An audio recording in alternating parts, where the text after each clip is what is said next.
We are back, and tonight we've got a great guest. This is the dog days of August out here. It was 80-something degrees today, very hot. Cars get hot, and that's why I've got Diana Starace on. She's the Injury Prevention Coordinator for the Level 1 Trauma Center at Robert Wood Johnson University Hospital. By the way, there's only 3 in the entire state.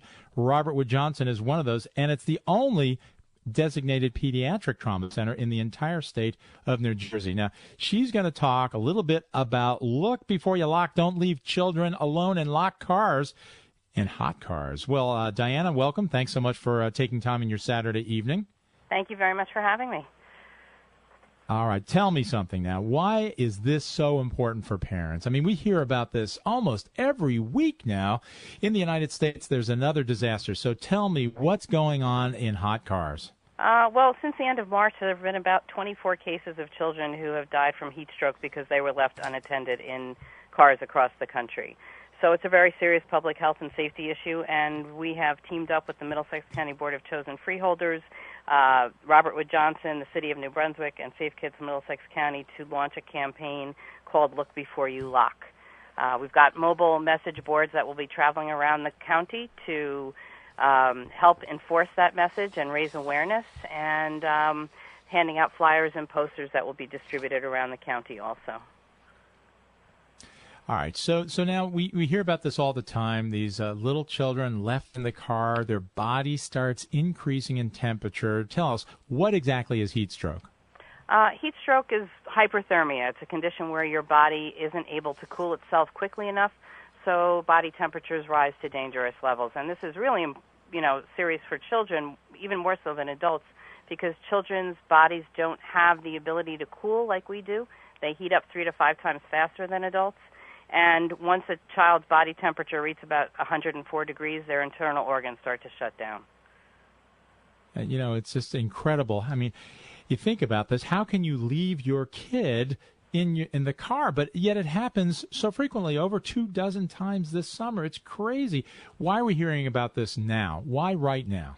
Well, I think there's a couple of things. I think we've got the media is out there, and we've got the internet, and you hear about things a lot quicker than we used to, 20 years ago. We've got kids who are being forgotten by the caregiver. There's a lot of that. There are some children who start, get into an unattended vehicle because they have access to the car or the keys, and they become trapped in the car. And then there are some children that just get left there intentionally while mom goes to shop. It's really amazing. When you think about this, you can understand leaving maybe a bag of groceries in your car. I'm sure everyone's done something like that. But leaving a child, okay, so let's say you're driving your child somewhere. Now, how can a driver be sure not to forget this poor little kid in the back seat? Well, we're encouraging parents to put something in the back seat with the child, whether it be your purse, your briefcase, or better yet, your cell phone, so that you're not tempted to be on it while you're driving. And that will be a reminder for you. Set an alarm. A lot of times it's a parent who doesn't normally drop off at daycare, and they're in a routine to go right to work, and that's what they do in the morning. And it's not intentional, but if somebody puts a reminder on their phone or leaves something in the back seat, they might be able to prevent this from happening. I'm speaking with Diane Starace. She's the Injury Prevention Coordinator at the Robert Wood Johnson University Hospital in New Brunswick, New Jersey.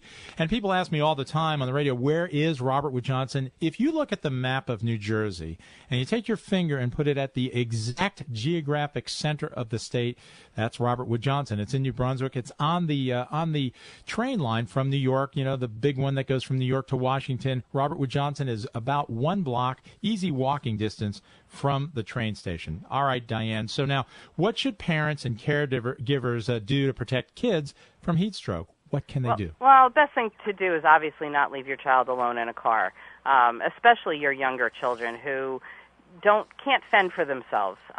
Make sure that at home your car is locked in the driveway, that your keys are out of reach so that your toddler doesn't go grab the keys and go get into the car without you knowing about it and unintentionally get stuck in that car.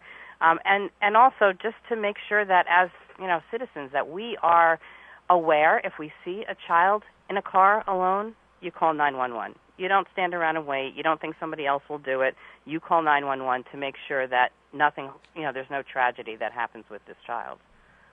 And I think that is so important. People need to get involved. If you see a kid that's potentially going to be injured, do something. And this is a great opportunity to help a child. Even if it's for just a few minutes, as Diane said, that car can get so hot, and that poor little kid is strapped into the seat or strapped into a child's seat, and it's so dangerous. When I think about this, I shudder. Thank you very much, Diana Starace from the Robert Wood Johnson University Hospital. And by the way, they've got a great website, rwjuh.edu. Go ahead and check it out.